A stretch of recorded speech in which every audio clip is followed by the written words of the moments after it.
Magandang araw po, Ginang Franca. Ang video na ito ay tungkol po sa aking natutunan mula unang quarter hanggang sa ika-4 ng quarter. Sa unang quarter ay natutunan ko ang tungkol sa heograpiya ng Pilipinas, ang paggamit ng mapa at globo, tiyak ng lokasyon at relatibong lokasyon.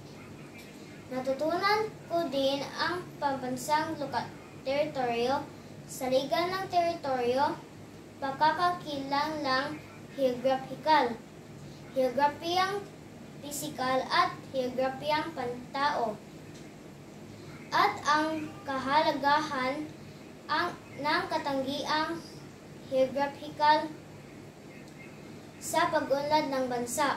Sa ikalawang quarter ay natutunan ko ang pambansang ekonomiya, pinagkukunang yaman ng bansa o likas na yaman, lupa, tubig, gubat, enerhiya, mineral at yamang tao.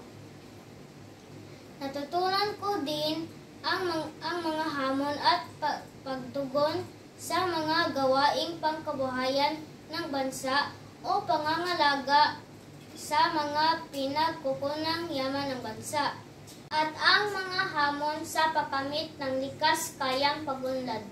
Sa ikatlong quarter ay natutunan ko ang pambansang pamahalaan, ang kahalagahan ng elemento ng pagkabansa, tao, teritoryo, pamahalaan at soberanya, ang pambansang pamahalaan o serbisyo ng pamahalaan, serbisyong panlipunan, serbisyong pang-ekonomiya, at pangkalahatang serbisyong publiko.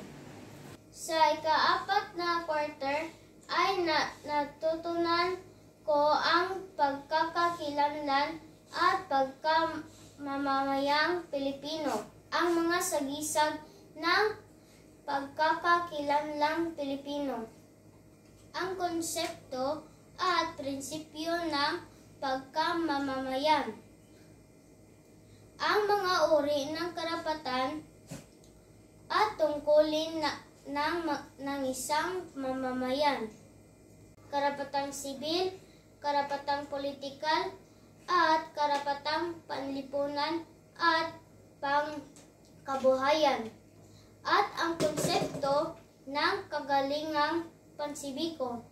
Maraming salamat po.